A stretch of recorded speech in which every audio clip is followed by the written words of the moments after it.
virgins in the gospel lost sight of why they were there and what the purpose was for the lamps they had been given. They were there to greet the bridegroom, and the lamps were to light his way.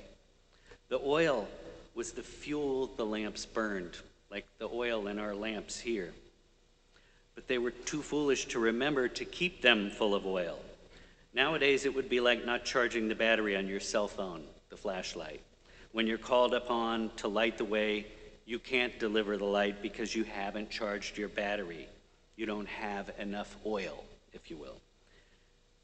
They may have been foolish, but they were all good girls, right? I guess. I mean, well, you know, there's kids here, I can't say. Let's say they followed all the rules, but they followed all the rules just like us. But they still got locked out of the wedding feast. What they missed was why we were present here and why they were present. That's the message today, and it fits perfectly with our Get a Life theme for today. We don't want to miss why we're present on this earth, to light the way of Jesus, to light the way of his love. We also have to remember to keep oil in our lamps. A reporter once asked Pope John the 23rd, how many people work in the Vatican? They say he immediately answered, about half. Funny, but true. Here at St. Peter, the numbers are much worse. Sadly, those who are not yet participating are depriving themselves of the fulfillment they would get from living with purpose. That has been the point of this series. Not to get the participation numbers up or to win something, but to enable each one of us to feel successful and peaceful knowing that we are fulfilled in our life's purpose. As we age, we hope to progress in the wisdom that we heard about in the first reading. Wisdom should lead us to finally seek a life worth living, a life outside of ourselves. Have you ever looked at a priest and said, what a lousy job that must be? They're on 24-hour call. You get sick, call a priest. You're dying. You're having a baby. You want to get married. You want to get divorced. Call a priest. To start anyways. They have to listen to all of us. They have to do it. And then they have to listen, to, like we heard in that little video, they have to listen to us whining about our sins. Well, guess what? It's not a job, it's a calling. It's a vocation. It's a life. It's listening to the voice of God within you that cries out to you all day long, get a life. The priesthood is not a job, it's a life, and it's not the only life. Motherhood is a life. Fatherhood is a life. But there is also a life for each of us beyond priesthood and parenting. Fulton Sheen, bishop guy, wrote once, we would not have a gadget in our house 5 minutes without knowing the meaning of the gadget, and yet some people will live their entire lives without knowing why they are here or where they are going. What is the use of living unless we know the purpose of life?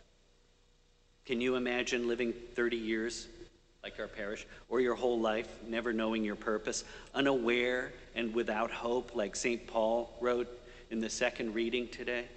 What a waste.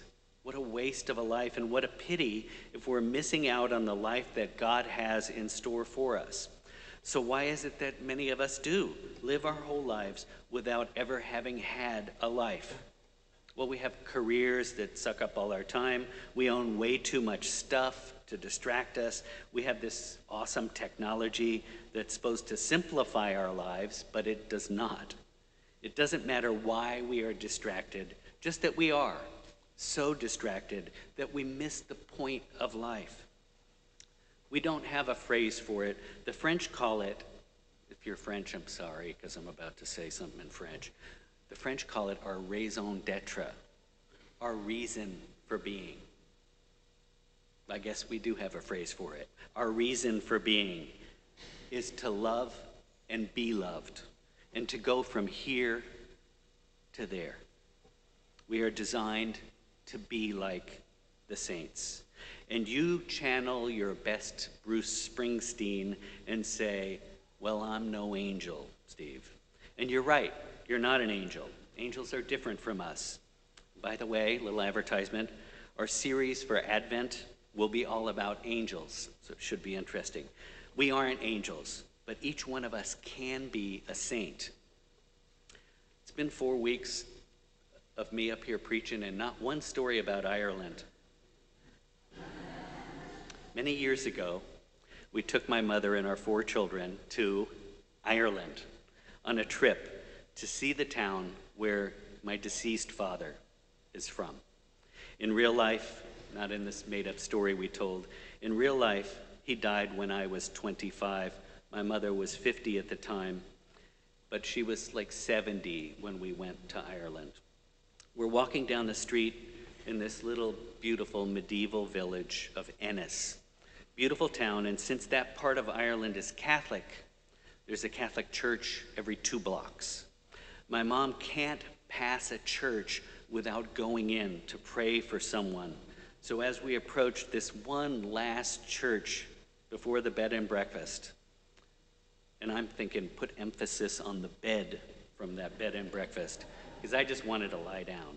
All I could think was, keep walking, Ma. Don't notice, just keep walking, you know.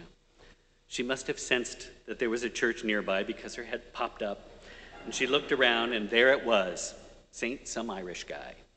We didn't end up going in, thank goodness, but there was this older lady out in front of that church, and she was down on her hands and knees, scraping gum off the sidewalk. I noticed her, but frankly, I was so happy to be a few steps closer to the B&B after a day of touring that I kept moving. This woman was too well dressed to be the custodian for the church. She looked like a parishioner of the parish who decided to do something nice for the community that day. She had to be 75 years old, easy. It was a nice enough day, but I could think of 100 other things that I'd rather be doing than scraping gum off the sidewalk with a putty knife. We walked on down the sidewalk, thought it was over, I did. A few steps later, my mother says something out of the blue. She says, you know, if there is a hierarchy in heaven, there's gonna, like we heard in that second reading about heaven, you know, if there's a hierarchy in heaven, there's going to be all those saints we have heard about our entire lives above us. But above them, there's going to be all the saints that we never heard about. Immediately, I knew she was talking about this old lady on the sidewalk in front of the church.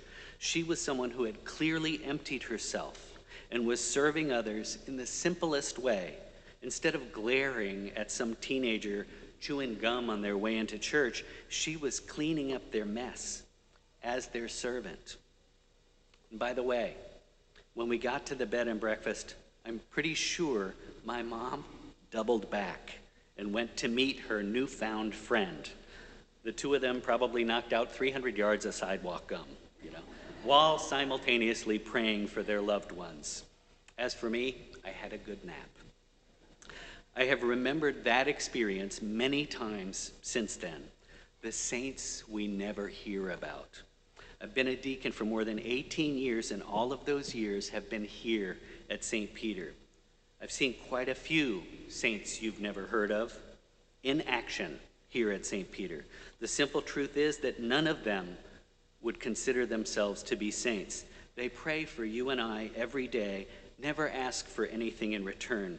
They fix meals for people, visit the poor, help bag food, work in the Life Teen program, teach these smaller children about God's love, meet with young couples who want to get married, counsel and console those who are grieving for the death of a loved one, on and on. Not one of them ever talks about, someday I'm going to be a saint. I have to tell you, just let me insert here. If I'm going to be a saint and I meet St. Thomas Aquinas, I want to tell him how boring his books are. They ruined 3 summers at the seminary for me. Anyway, let's go back to the story. Anyway, all of these saints, all of the ones we know and the ones we never heard of, all have one thing in common. They all lived the message that we have been preaching for the last 4 weeks. They all had one priority, and that was God. They were all mature Christians who put love before the law. They all knew that God created them with purpose, and each one of them lived to love others and to be loved by God. Those are the themes for our Turning 30 series. Grow up, get a job, get a life. And the bishop, if you were here last week, kind of added one last week when he said, and we all need to get out. Like my mom said to me in the made-up story, get out when I was 30. I want to add that one to the list. Again, what do all the saints have in common? They all knew why they were created. They all knew what their purpose was. They all had a life serving Jesus by serving others. And they all took that get out there message literally and realized that you can't sit in the comfort of your pew and serve others. We are a missionary church. We are naturally inclined to leave the 99 and seek out the one.